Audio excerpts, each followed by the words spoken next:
Եթերում ազատ լուրերի հիմնական թողարկումն է, ես Արա Աբրահամյանն եմ, բարի երեկո, օրվա իրադարձությունները նախ համառոտ։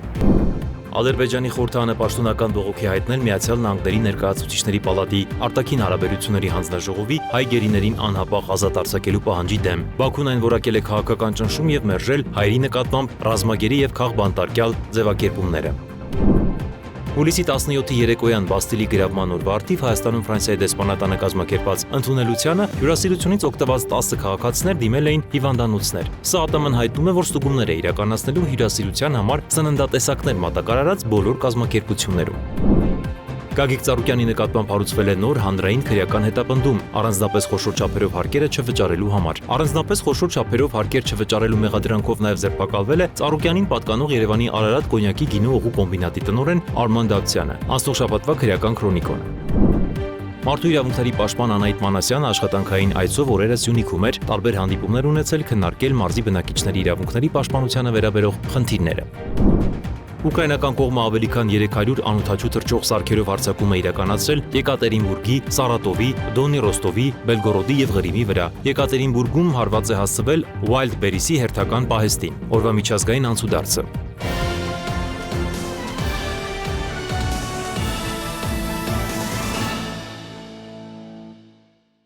Հայաստանի տարածքային կառավարման եւ ենթակառուցվածքների նախարար Դավիթ Խուդատյանն աշխատանքային այցով Թեհրանում էր, որտեղ հանդիպում է ունեցել Իրանի նավթի նախարար Մոհսեն Փաքնեժադի հետ։ Դավիթ Խուդատյանը հանդիպան վերաբերյալ տեսանյութ է տարածել։ Ինչպես հայտնում է ՄՀՐ, Իրանն ու Հայաստանը էներգետիկայի ոլորտի համատեղ մասնագիտացված աշխատանքային խումբ կստեղծեն, որը կզբաղվի գազի առևտրի հարցերով։ Պայմանավորվածությունների ձեռքբերման մասին հայտարարվել է Թեհրանում կայացած հանդիպումից հետո։ Իրանի նավթի նախարարի խոսքով կողմերը քննարկել են հնարավոր էներգետիկ նախագծերը, այդ թվում երկկողմ առևտրի ընդլայնումը, տեխնիկական եւ ինժեներական ծառայությունների արտահանումը, նավթավերամշակման գործարանների կառուցումը եւ Հայաստան նավթամթերքի մատակարարումները։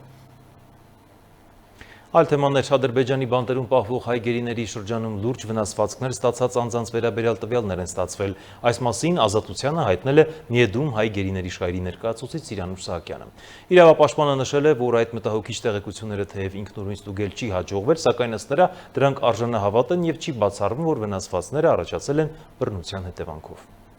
Ադրբեջանի խորհրդարանը պաշտոնական բողոքի հայտնել Միացյալ Նահանգների ներկայացուցիչների պալատի արտաքին հարաբերությունների հանձնաժողովի հայ գերիներին անհապաղ ազատ արձակելու պահանջի դեմ։ Բաքուն այն որակել է քաղաքական ճնշում եւ մերժել հայերի նկատմամբ ռազմագերի եւ քաղբանտարկյալ ձևակերպումները։ Մինչդեռ ԱՄՆ ներկայացուցիչների պալատի արտաքին հարաբերությունների հանձնաժողովի առաջարկը ստացել է երկկուսակցական լայն աջակցություն 44 կողմ եւ 7 դեմ ձայներով։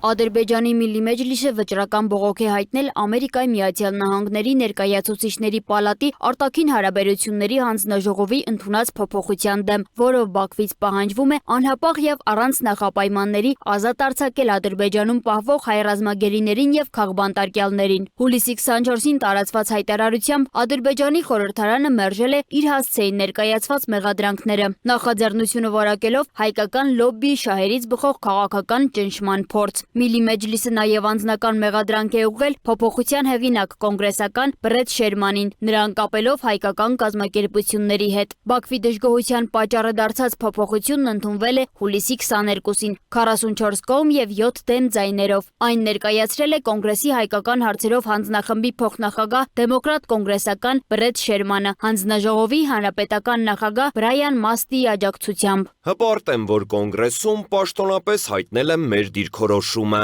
Կշարունակեմ պայքարել Ադրբեջանի կողմից անարդարացիորեն եւ անօրինական կերպով պահվող հայերի ազատ արձակման համար։ Խոսքը մարդկանց մասին է, որոնք գերության մեջ ենթարկվել են խոշտանգումների եւ բռնությունների։ Ադրբեջանը պետք է անհապաղ ազատ արձակի բոլոր հայ ռազմագերիներին։ Ընդունված փոփոխությամբ կոնգրեսն Ադրբեջանից պահանջում է անհապաղ եւ անվերապահորեն ազատ արձակել բոլոր հայ ռազմագերիներին եւ քաղբանտարկյալներին։ Նախաձեռնությունը դեռ հունիսի 10-ին ստացել էր հանձնաժողովի նախնական աջակցությունը, սակայն տեքստից հեռացվել էր ազատության աջակցության մասին օրենքի 907-րդ ուղղման կիրառման վերաբերյալ դրույթը։ HR 9087 օրինագիծն ամբողջությամբ դեռ չի ընդունվել հանձնաժողովի կողմից։ Այդուհանդերձ Շերմանի փոփոխության հաստատմամբ Ամերիկայի Միացյալ Նահանգների ներկայացուցիչների պալատի ազդեցիկ հանձնաժողովը պաշտոնապես արձանագրել է հայ գերիների ազատ արձակման պահանջը։ Ամերիկայի հայդատի հանձնախումբը քվեարկությունը կարևոր քաղաքական ազդակ է համարել գերիների վերադարձը կապելով տարածաշրջանում կայուն խաղաղության հաստատման հետ։ Ադրբեջանի կողմից հայ պատանդների ազատ արձակումը,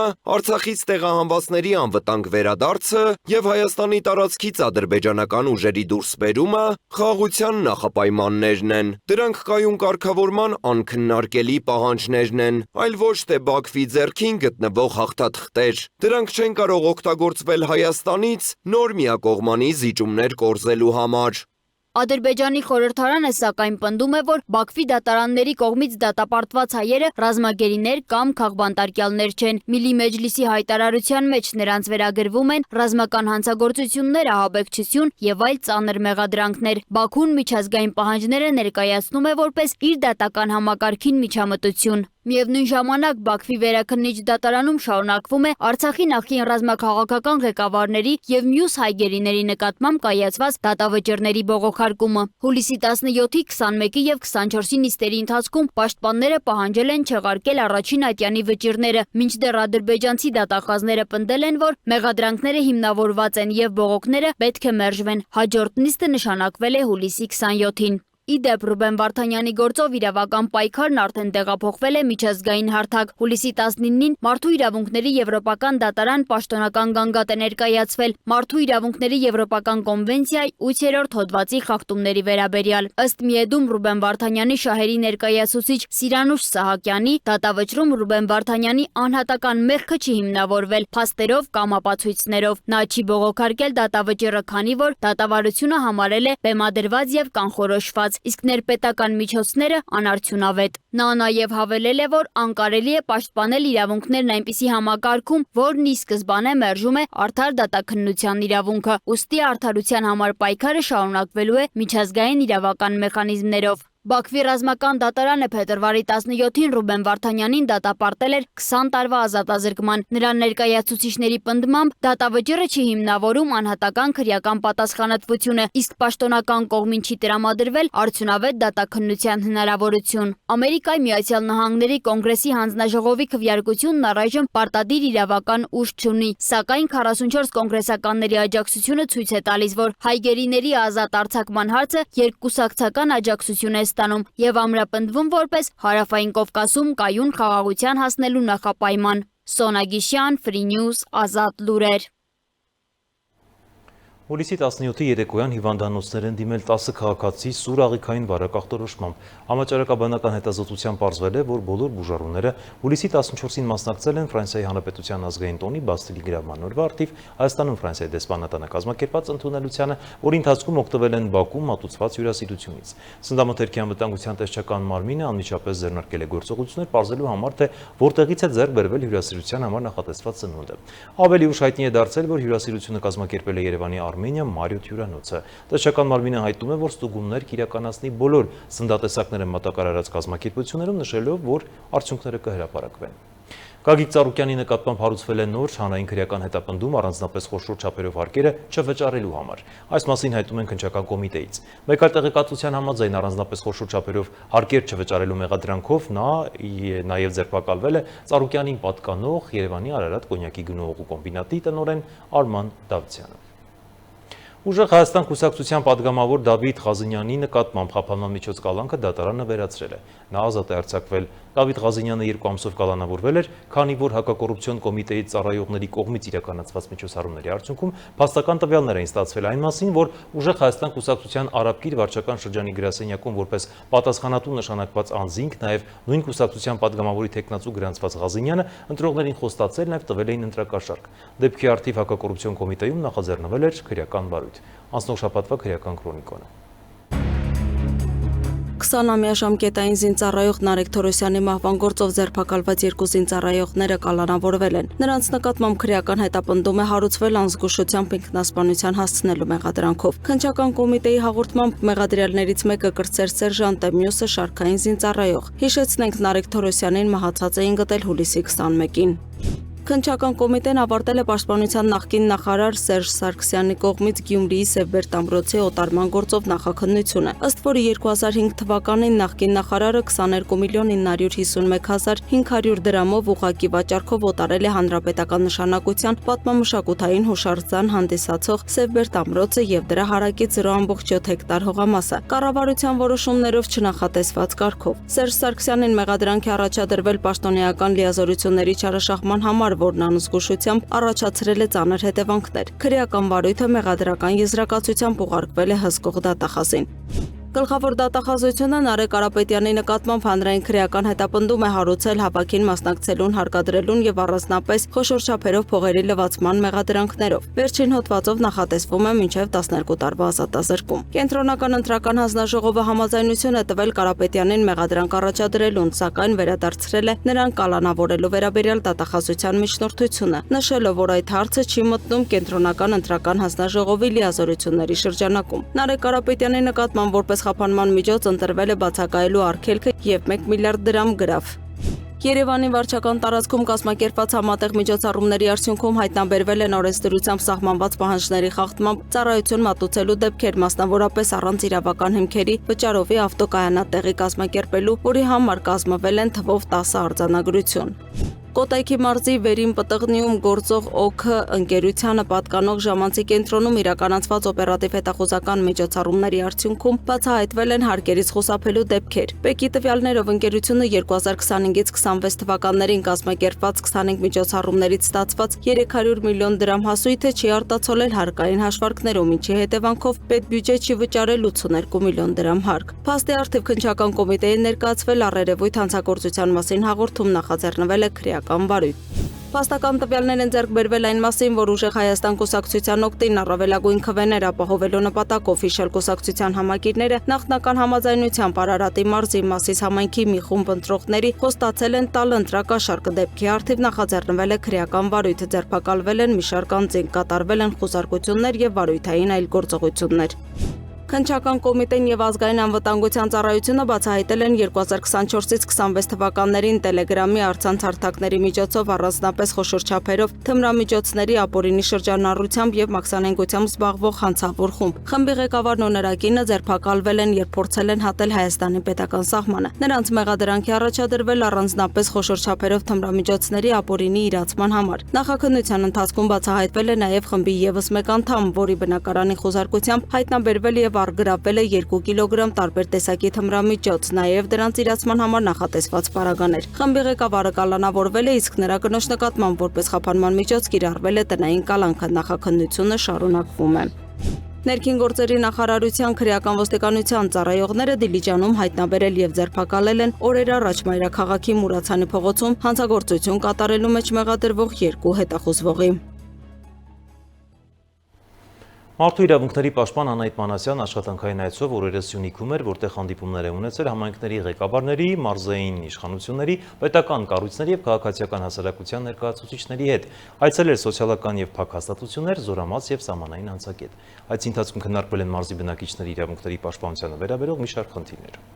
Մարդու իրավունքների պաշտպան Անահիտ Մանասյան աշխատանքային այցով եղել է Սյունիքի մարզում։ Այցի մեկնարկին նա հանդիպել է Գորիս համայնքի ղեկավար Առուշ Արուշանյանի հետ։ Քննարկվել են համայնքում առկա սոցիալական, տնտեսական եւ մարդու իրավունքների պաշտպանության ոլորտի հարցերը։ Պաշտպանն ընդգծել է, որ առկա խնդիրների արդյունավետ լուծումը հնարավոր է միայն պետական եւ տեղական ինքնակառավարման մարմինների հետեւողական գործակցության միջոցով։ Պաշտպանը նաեւ եղել է Վինետ Գորի զարգացման հիմնադրամում, որտեղ անդրադարձ է կատարվել կանանց իրավունքների պաշտպանությանը, նրանց տնտեսական ու սոցիալական զորեղացմանը, նաև բռնի տեղահանված արցախցիների խնդիրներին։ Հիմնադրամի շահառուները բարձրաձայնել են սոցիալական աջակցության ծրագրերի հասանելիության, զբաղվածության հնարավորությունների, կրթական ծրագրերի, համայնքային ենթակառուցվածքների մատչելիության եւ հաշմանդամություն ունեցող անձանց իրավունքների ապահովման վերաբերյալ հարցեր։ Շատ կարևոր էին հարցադրումները, որոնք այդ թվում վերաբերում էին հենց անձանց սոցիալ-տնտեսական տարատեսակ իրավունքներին,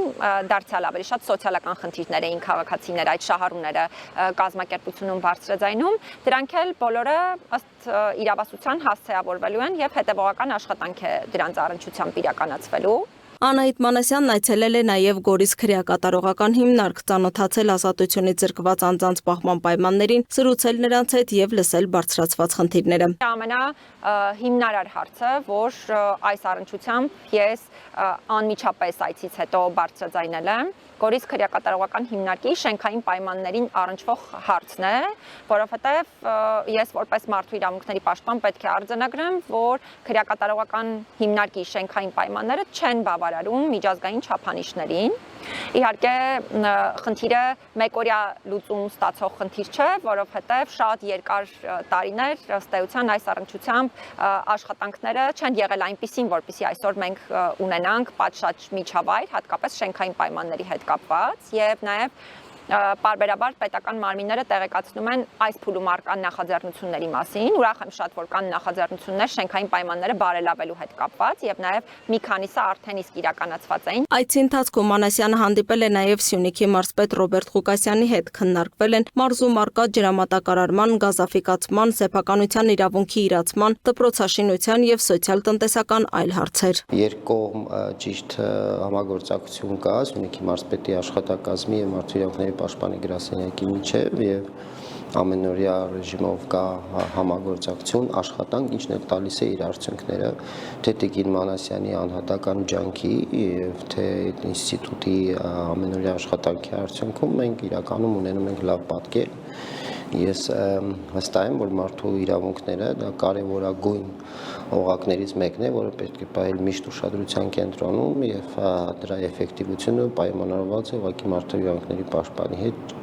սերտ համագործակցությամբ։ Պաշտպանը եղել է նաև Սյունիքի մարզային նյարդահոգեբուժական դիսպանսերում եւ Առաքելություն Հայաստան կազմակերպության արծվաբույն տարեցների շուրջօրյա սպասարկման կենտրոնում։ Ուսումնասիրվել են բուժառուների եւ խնամքի կենտրոնի շահառուների իրավունքների ապահովման պայմանները, ծառայությունների հասանելիությունը, սոցիալական ներառման հնարավորություններն ու աշխատակիցների աշխատանքային պայմանները։ Մարդու իրավունքների պաշտպան Անահիտ Մանասյանը կարևորել է, որ հոգեկան առողջության խնդիրներ ունեցող անձանց, տարեցների եւ հաշմանդամություն ունեցող մարդկանց իրավունքների պաշտպանությունը պետք է հիմնված լինի արժանապատվության, հավասարության եւ խտրականության բացառման սկզբունքների վրա։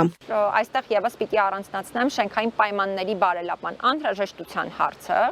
Իհարկե պետական մարմինն անմիջապես տեղեկատվություն է մեզ փոխանցել, որ այս պահին էլ մեր բարձրաձայնած հարցերի արդյունքում իրենք ունեն նախաձեռնություններ շենքային պայմանները բարելավելու հետ կապված։ Սա ես շատ գովելի եմ համարում, բայց մեկ անգամ եւս շեշտում եմ, որ հարցը պետք է շուտապույտ լուծում ստանա։ Սյունիքում աշխատանքային այցի ընթացքում պաշտպանը եղել է նաև Մեղրիում համայնքի ղեկավար Խաչատուր Անդրեասյանի հետ քննարկել երեխաների, հաշմանդամություն ունեցող անձանց իրավունքների պաշտպանության, առողջապահական ծառայությունների եւ սոցիալ-տնտեսական ոլորտի հարցեր։ Մանասյանն այցելել է նաև Հայաստանի պետական սահմանի ագարակ անցման կետ, քննարկել սահմանահատման գործընթացներում մարդու իրավունքների ապահովման, միջազգային պաշտպանության կարիք ունեցող եւ ապաստան հայցող անձանց իրավունքների հարցերը։ Մեկ շաբաթյա այցի ընթացքում պաշտպանը եղել է նաև Պաշտպանության նախարարության հատուկ բանակային կորպուսի ենթակա զորամասում։ Ուսումնասիրվել են զինծառայողների սոցիալ-կենցաղային պայմանները, բուժծառայության վիճակը, սննդի որակը եւ զինծառայողների իրավունքների պաշտպանությանն առնչվող հարցերը։ Պետք է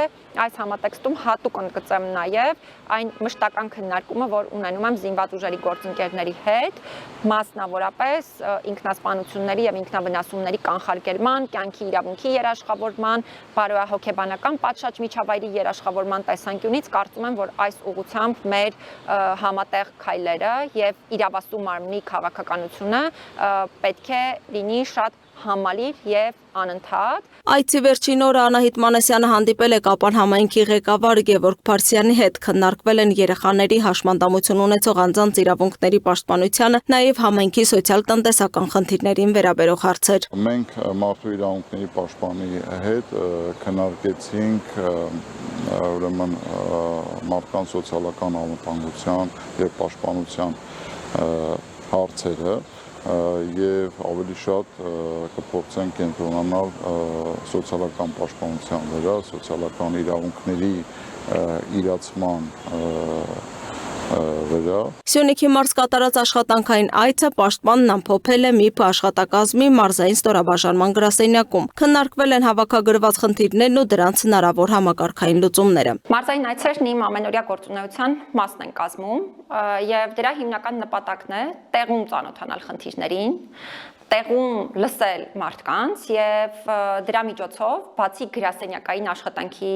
շրջանակներում պարզապես թղթային ձևաչափով խնդիրներին ծանոթանալուց, նաեւ հենց մարդկանցից լսել խնդիրները, որովհետեւ միանշանակ է, որ դրանք ավելի մեծ հնարավորություն են տալիս շատ ավելի լայն քանակի խնդիրներ տեսնել եւ նաեւ ավելի մեծ հնարավորություն են տալիս դրանց ծավալը գնահատել ու լուծումները դարձյալ գնահատել։ Լուսինե Գրիգորյան, Free News, Ազատ լուրեր։ Ուկրաինական կողմը ավելի քան 300 անօդաչու թռչող սարքերով հարձակում է իրականացրել Եկատերինբուրգի, Սարատովի, Դոնի Ռոստովի, Բելգորոդի եւ Ղրիմի վրա։ Եկատերինբուրգում հարված է հասցվել Wildberries-ի հերթական պահեստին։ Հրդեհ բռնկվել պահեստի մոտ գտնվող ավտոկայանատեղիում։ Վիրավորների մասին տեղեկություններ չկան։ Wildberries-ը հայտարարել է, որ աշխատակիցները տարհանվել են եւ պահեստը չի վնասվել։ Նույնը հաստատել են նաեւ տեղական իշխանությունները։ Սպիտակ տունը հայտարարել է, որ Միացյալ Նահանգների նախագահ Դոնալդ Թրամփը եւ Ուկրաինայի առաջնորդ Վոլոդիմիր Զելենսկին կհանդիպեն երեքշաբթի Վաշինգտոնում։ Ուկրաինական աղբյուրը Reuters-ին հայտնել է, որ Զելենսկու թիմը սպասում է Սպիտակ տնից Թրամփի ժամանակացույցի պաշտոնական հաստատմանը։ Աղբյուրը հավելել է, որ ուկրաինացի եւ ամերիկացի պաշտոնյաները քննարկում են օդային հրադադարի առաջարկը։ Նախորդին Ռուսաստանի նախագահի մամուլի քարտուղար Դմիտրի Պեսկովն էլ հայտարարել էր, որ Մոսկվան սպասում է Միացյալ Նահանգների նոր առաջարկներին Ուկրաինայի հարցի կարգավորման վերաբերյալ։ Միջազգային մյուս նորությունները տեսաշարով։ Հնդկաստանում տեղի ունեցած քարաթափման հետևանքով զոհվել է 13 մարդ, այդ թվում մեկ երեխա։ Այս մասին հայտնում է Times of India թերթը։ Փրկարարները շարունակում են որոնողափրկարարական աշխատանքները, իսկ իշխանությունները պարզում են ողբերգության հանգամանքները։ Ուկրաինայի նախագահ Վոլոդիմիր Զելենսկին հայտարարել է, որ պատրաստ է այցելել Սպիտակ տան օվալաձև աշխատասենյակ կամ Մարալագո խաղաղության համաձայնագրի շուրջ բանակցությունները վարելու։ Ավելի վաղ Ուկրաինայի նախագահը նշել էր, որ պատերազմի դադարեցման շուրջ բանակցությունները չեն շարունակվում, քանի որ Ամերիկայի Միացյալ Նահանգները կենտրոնացած է Իրանի շուրջ ստեղծված իրավիճակի վրա։ ՆԱՏՕ-ն հաստատել է Ռումինիայի օդային տարածքում անհայտ անօդաչու թռչող սարքի խոցման մասին տեղեկությունը։ Այս մասին ասվում է Դաշինքի տարածած պաշտոնական հայտարարությունում։ Հաղորդագրության համաձայն անօդաչուն խոցելու համար օդ են բարձրացել Ռումինիայի ռազմաօդային ուժերի 2 F-16 կործանիչ եւ Իտալիայի ռազմաօդային ուժերի 2 կործանիչ։ Անօդաչու թռչող սարքը խոցվել է Ռումինիայի օդային տարածքում։ Հետաքննությունը շարունակվում է եւ ՆԱՏՕ-ն սերտ կապի մեջ է Ռումինիայի իշխանության հետ, նշվում է Դաշինքի հայտարարությունում։ ՆԱՏՕ-ի հարավային հարևանության հարցերով հատուկ ներկայացուցիչ Խավիեր Կոլոմինան այցելել է Կատար, քննարկելու Պարսից ծոցի տարածաշրջանում ստեղծված անվտանգային իրավիճակը։ Այս մասին հայտնում է ՆԱՏՕ-ի պաշտոնական կայքը։ Այցի ընթացքում Կոլոմինան հանդիպել է Կատարի միջազգային գործակցության պետքարտուղար Մարիամ բինթ Ալի բին Նասեր Ալ Մինանդի եւ Կատարի զինված ուժերի շտաբի պետ գեներալ լեյտենանտ Ջասիմ բին Մոհամմեդ Ալ Մանայի հետ։ Կողմերը քննարկել են տարածաշրջանային անվտանգության միջավայրի փոփոխությունները, նաև ՆԱՏՕ-ի եւ Կատարի միջև գործակցության խորացման հնարավորությունները։ Իրանի զինված ուժերի Խաթամ Ալ-Անիբա կենտրոնական շտաբի պետ Ալի Աբդոլլահին հայտարարել է, որ Իրանի յուրաքանչյուր զոհված քաղաքացու դիմաց թիրախ կդառնա 1 ամերիկացի զինծառայող։ Այս պահից սկսած մենք դա համարում ենք մարտադաշտում վերջնական եւ պաշտոնապես հայտարարված օրենք։ Իրանի Իսլամական Հանրապետության յուրաքանչյուր նահատակված քաղաքացու դիմաց կսպանվի 1 ամերիկացի զինծառայող, հայտարարել է Աբդոլլահին։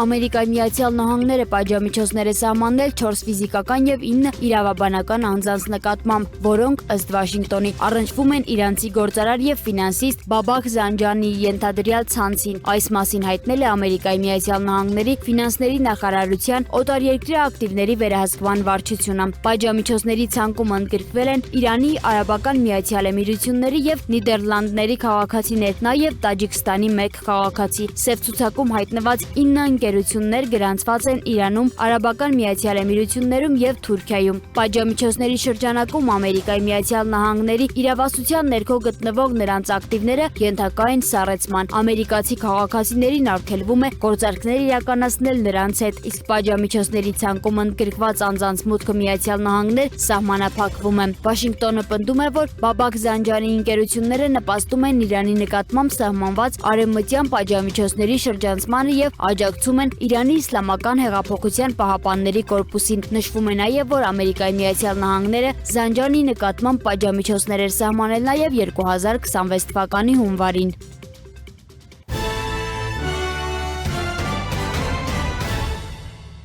Թողարկման այս հատվածում պատմաբան հասարակագետ Վարամ Թոքմաջյանի հետ քննարկել ենք ուշագրավ թեմաներ։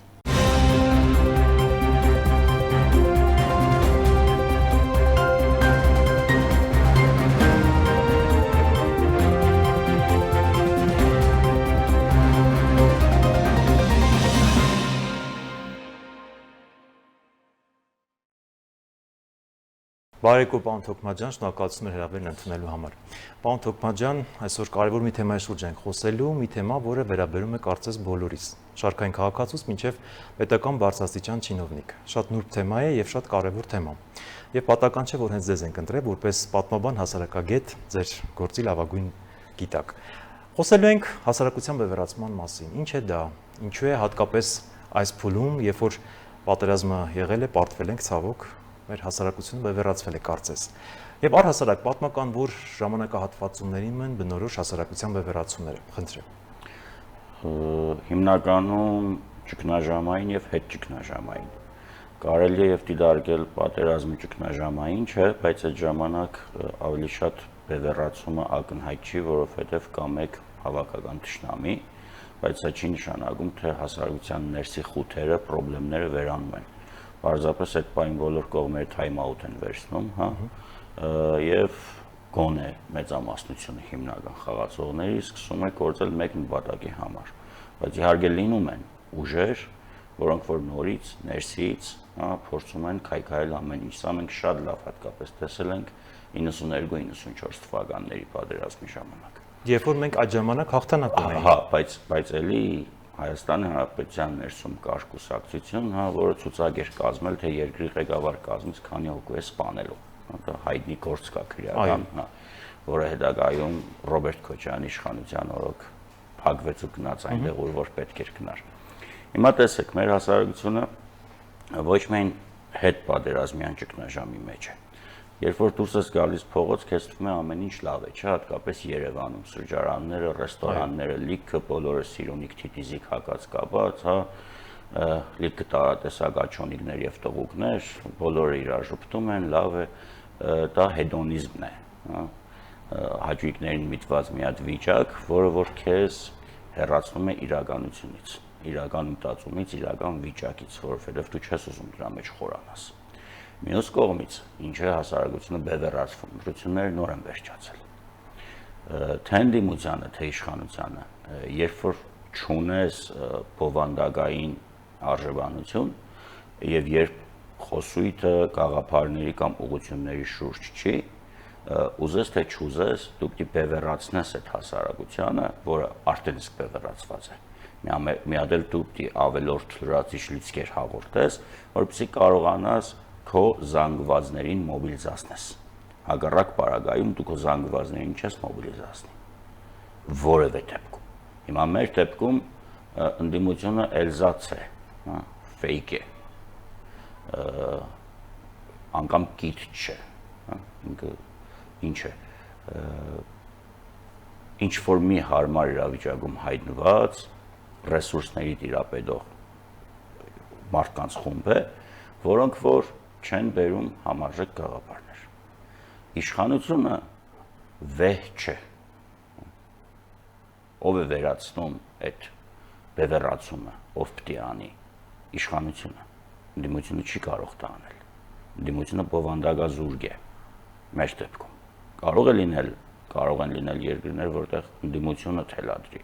բայց ցավոք մեր երկրում ընդդիմությունը չի թելադրում օրակարգ, ընդդիմությունը չի առաջ բերում հարցեր, որոնց շուրջ հնարավոր է ինչ-որ խմբերի համախմբել, բացի բևեռացումից, ընդդեմից, նույն իշխանությունը։ Չնայած որ այս վերջին ընտրությունների արդյունքում իշխանությունը ինքն իրեն գցեց թագարտի մեջ, երբ հայտարարեց, որ այլևս խաղաղություն է։ Տեսեք, պարոն Թոքմաջյան, հասարակության բևեռացումը բերում է շատ հաճախ անտարբերության, բերում է ատելության եւ դրանից բխող բացասական հետևանքների։ Բայց տեսեք, ինչպես դուք նշեցիք 90-ականներին, այո, կարծես կար բևեռացումը, թեպետ մենք հաղթել ենք այն ժամանակ, բայց այն ժամանակ կային մշակութային հասարակական գործիչներ, լայն շերտերի համակրանքը վայելող եւ նրանք էին, հա, այդ քարշող ուժը տանում էին։ Մենք այսօր չունենք, որևէ մեկը չունենք եւ նաեւ դա է նպաստում, որ հասարակությունը ոչ միայն բևեռացված է, այլ նաեւ ատելությամբ է լցված ինչ որտեղ։ Սրա դեմ ինչ մեխանիզմներ պետք է աշխատեն։ Չէ, հիմա էլ ունենք, ինչի չունենք, Ardishop-ի, չգիտեմ ինչ։ Դե դա լուրջ չի։ Չէ, դե դա լուրջ չի արդեն։ TikTok-ի, բան, Marishop։ Այսինքն իջել ենք նշաձողը իջել է ներքև, հա։ Ով են այսօր հանրային նարատիվներ թելադրողները։ Այդ մարդիկ են, չէ։ Ինք դու նայում ես, խելագարվում ես։ 200, 300, 400 հազարանոց լսարանում են այդ մարդիկ։ Իրականությունից խոսենք, այդ մարդիկ են։ Այո, կան այդ մարդիկ մեր կողքն են եւ իրենք են այո, հասարակությանը։ Իմ ու ձեր սերունդը, մեզնից մեկ կամ երկու փոքր սերունդի հետ ունի գոյաբանական, ինտելեկտուալ հասկացողության վակուում։ Մենք չգիտենք այդ մարդկանց ճաշակները, ցանկությունները, խոսույթը։ Իրենք կարող է խոսեն այն լեզվով, որ մենք չհասկանանք։ Բայց դա մի հսկայական զանգված է։ Այսինքն քո հասարակության գրեթե 1/5 մասն է այն տարիքային սեգմենտը, որը գնում է դրան։ Այո, 90-ականներին մենք դեռ չէինք հասցրել պղծել բոլորին, հա։ 2026 թվականին մենք կարող ենք բարտորեն ասել, որ մենք պղծել ենք բոլորին։ Ես մի հոդված էի գրել դեռ մի 3 տարի առաջ էլիտաների, հա, մասին եւ թե ինչպիսին են լինում իշխանությունները իրենց ձևով, դա էլի քաղաքագիտական տերմին է, հա, արյուծանման են, թե աղվեսանման են եւ այլն, հիմա մենք այո կարող ենք փաստել, որ այսօր Հայաստանի Հանրապետությունում չկա որևէ անձ, չկա որևէ խումբ, չկա որևէ շերտ, որը կարող է ամենասուր կողմերը հասարակական դիսկուրսի, եթե այդպեսին կա, մեծ հաշվով հասարակական դիսկուրս է չկա, կա քֆուր եւ քֆուրի հագադարձում ու անպատասխանատու քֆուր, ինչ կան ուզես, որը կկարողանա այս ամեն ինչը տաշել, հարթեցնել, հա, վերացնել կամ մասամբ կրճատել ու բերել մի հատ կետի, որտեղ որ գոնե մարդիկ քաղաքական հայացքներով պայմանավորված իրար չեն հոշոտի։ Մարդիկ գիտակցեն, որ քաղաքական գործիչների մեծագույն մասը ձեր յակերներ են։ Հավելյալ արժեք չստեղծող մարդիկ են։ Դուք հիմա որ նայեք մեր հայոց քաղաքական պառնասին, հա, մեծ մասը որևէտեղ չի աշխատում։ Այդ հələ քիչ է, հա, իմ ու ձեր գրբանից է մի քանի բառադի փող է ստանալու այս ընտրություններից հետո։ Ինչ եթե որոշակի բան տոկոս է հաղթահարել ընտրական շեմերի։ Այսինքն մենք դիտարը տադենք, իրանց փող տանք։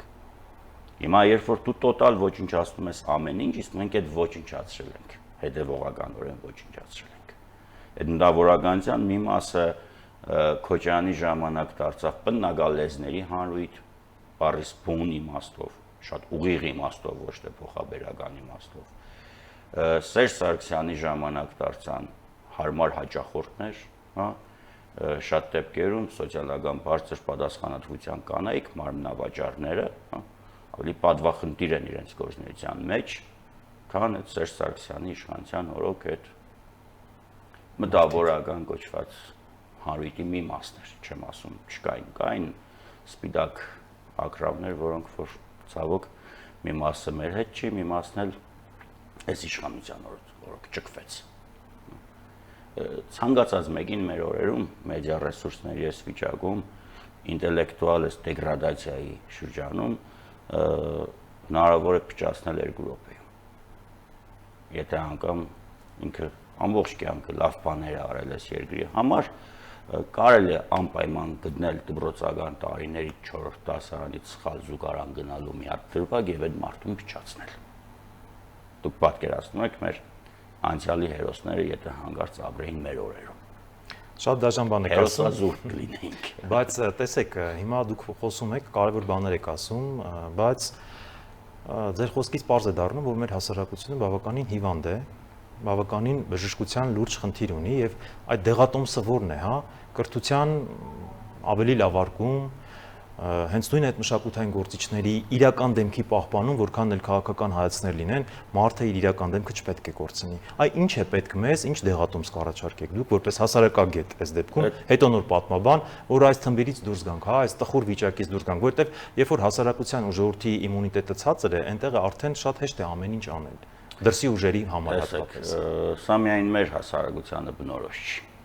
Հիմա գոյություն ունի Ամերիկայի Միացյալ Նահանգներ, չէ՞, շատ ուժեղ պետություն։ Օրինակ, երբ որ ես Չիկագոյում էի, Չիկագոյի կենտրոնի դպրոցներից մեկում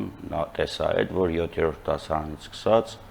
այդ երկաթ որսիչով են երեխեքին դասի թողնում, որ զենք չբերեն հետ։ Զենք եւ այլն, այո, բազմաթիվ։ Հիմա եթե դուք մտածում եք, թե ամերիկյան հասարակությունը, գերհզոր պետության հասարակությունը խիստ կիրթ է, չարաչար սխալվում եք։ Այդ հասարակության երևի կեսը դեռևս չի հավատում էվոլյուցիային։ Մի որոշակի տոկոս չի հավատում, որ իրենք հասել են լուսին, հա։ Այդ հասարակության 70%-ից ավելին գնում է սովորական հանրակրթական դպրոցներ, որոնք բավականին գետոյացված վիճակում են։ Բայց իրենք ունեն մի հատ կոնտինգենտ, հա, այս էլ մյուս ծայրահեղությունն է, էլիտաների կոնտինգենտը,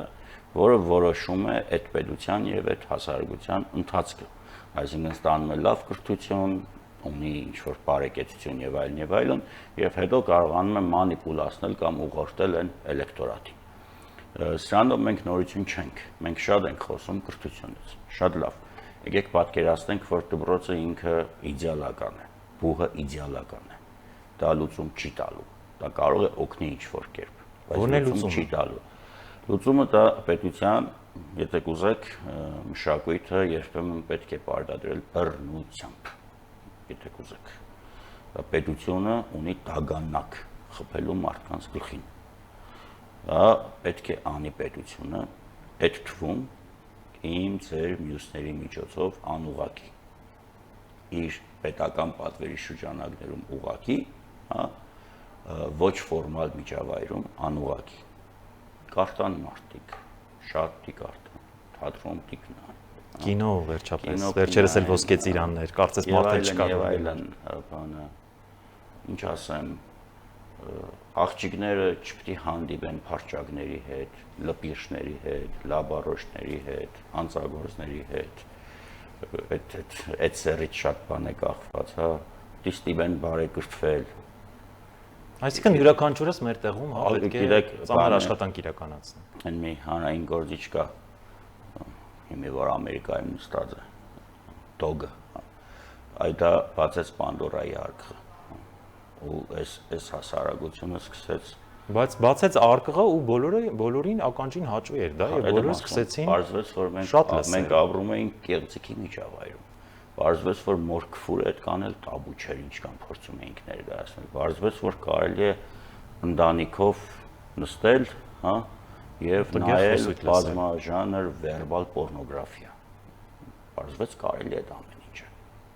Հիմա եթե ուզում ես հաշտեցում ցանկացած խնդրի լուծում, դիտեսնես պատճառը որտեղից է գալիս։ Եթե պատճառը դու չես գտնում, հա, մենք նախ եւ առաջ առերեսվենք ինքներս մեզ հետ։ Կեղծիկը պիտի մեր միջից հանենք։ Ես որ տևական ժամանակ եղավ, ես աշխատում եմ ընդհանրապես սուտ չխոսել։ Կենցաղային սուտ անգամ, հա, շատ դժվար է դրվում։ Իմ գերներից մեկը ինձ ասում է, սուտը հասարակության շաղախն է։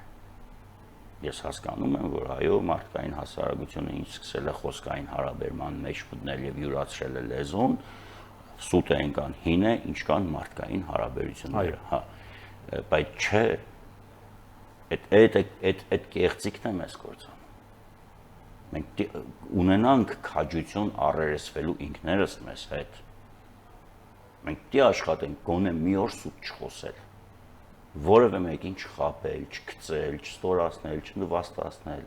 չինքնահաստատվել։ Դժվար բան է, շատ դժվար է։ Հատկապես մեր հասարակության մեջ, հա, որտեղ բազմաթիվ են օծ խուզողները, աչքի սուրմա թռցնողները եւ ձրիակերները, այդ շատ դժվար է։ Տեսեք, պարոն Թոքմաջյան, արդեն մոտենում ենք մեր հարցազրույցի տրամաբանական ավարտին, հարցս հետեւյալն է. որպես պատմաբան, ինչ կգրեք 50 տարի անց այս իրավիճակի մասին, հայ հասարակությունը ինչպիսին է այժմ եւ ինչ կգրեք այն ժամանակ։ Եվ ոչ միայն դուք, այլ պատմաբաններ առհասարակ, ինչպես կարձագանքեն այս ամենը։ Ես չեմ գրելու, ակադեմիան այդ ժամանակ չի լինի։ Չեք կարող ասել։ Դե չի լինի, դե հիմա արդեն չի լինելու, շուտով ըստ օրենքի լինելու են ինչ-որ ինստիտուտներ եւ այլն կամ կենտրոններ, որոնք իրենք են շարադրելու, հա։ ինչ կար չկարելի է ձևակերպել հասարակությունը, որը խրախճանում է պարտության ավերակների վրա։ Տխուր թեմա է։ Իրական տխուր է, հա, իրականում շատ տխուր է, բայց սա լինելու էր, որովհետև մենք մեզ հարցեր տալու պետք ունենք եւ մենք խուսափում ենք մեզ հարցեր տալուց։ Երբ որ հարցում եք ինչ պիտի սովորեցնել կամ ինչ պիտի անի, ամենակարևորը դա է, որ մենք չենք անում, մենք չենք սովորեցնում երեխեքին հարցեր տալ։ Մեր մեծերը, մեր ավակ սերունդը, մեր սերունդը ինքն էլ չի սովորել հարցեր տալ։ Մեր ավակ սերունդի դեպքում հասկանալի էր, որովհետև դա սովետական հասարակարգն էր, որտեղ արգելված էր հարցեր տալ, եւ լավագույն քաղաքացին հարցեր չտվող քաղաքացին է։ Հետո եկավ այդ ճգնաժամային փուլը, պատերազմ շրջափակում, վակուում եւ այլն կրթության համար ժամանակ չմնաց։ Հետո երբ որ Հայաստանը դարձավ տոտալիտար հասարակարգի կրող երկիր 98-ից սկսած, բնականաբար հարցեր տալու մշակույթը ընդհանրապես չէր ողջունվում։ Հիմա մենք ինչի եկանք այս հանգրվանին, ինչի գրեցինք այդ պարտությունը, որովհետև մենք հարցեր չէինք տալիս, որովհետև մենք տրիվիալ բաներ չգիտեինք, որովհետև երբ որ Հայաստանն ու այն ժամանակ Ղարաբաղը պայմանագիր էին կնքում իրար հետ փակ, հա, վերջերս վիդեոներս եւ բանակցում էին Ղարաբաղի ներկայացիչները, այո, ասում էին այդ 5 շրջանը եւ այլն վերցնում ենք, որ հետո դարձնենք բանակցային գործոն, բայց հետո այդ մտցրեցին, դարձրեցին հայոց հայրենիք, հա, եւ հասարակությունը, որը որ սկի Ղարաբաղի տեղն է չգիտեր մի մասը, մի զգալի մասը չէր եղել, մի մասն էլ քարտեզից օգտվել չգիտեր, ինքը չէր հասկանում որն է բուն Արցախը, որն է 5 շրջանը, որն է ներգու շրջանը, որն է խնդրի էությունը, եւ շատ դժվար էր այդ հասարակությանը ասել ճշմարտից։ Մինչեւ որ դաժան ապտակը չկերավ։ Հիմա տեսնում եք մարդիկ բանը իրար հերթ չտալով երջանիկ դեմքով կանգնում ասում են ես ժամանակին ոչ մի թիզական էի ու դե այդպեսի ասողներ շատ են ու արդեն անիմաստ է։ Տղա կամ աղջիկ կամ եկա սեռահասուն ես ես, հա, եթե դու հիմա իրավունք չունես խոսելու, եթե դու ժամանակին քո արնոտ երախով տարել ես այս հասարակության այս գրագի բերանը ու կործանումից հետո, պարտությունից հետո կամ ասում ես ես ժամանակին այսպես էի մտածում կամ այսպեսին էի, ուրեմն դու ցկյանս սխալ ես, գնա ուրիշ գործով զբաղվի, մի զբաղվել հասարակությանը մանիպուլացնելով։ Թոքմա ջան, մեր եթերային ժամանակը սպառվել է, մեկ վերջին ձեր մեսիջը շատ կարճ, մեկ նախադասությամբ, ինչ խորհուրդ կտաք հասարակությանը։ Այս խորհուրդ չեմ տա տան շնորհակալ։ Մեկ նախադասությամբ շատ կարճ։ Ինչ անել, կրթվել, սովորել, ինչ անել։ Էլի եմ ասում, կարդալ,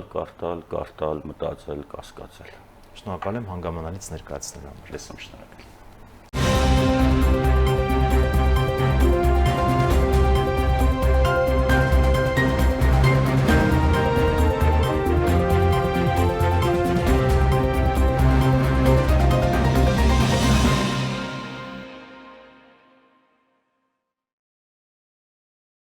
Այսքան այժմի համար ցտեսություն։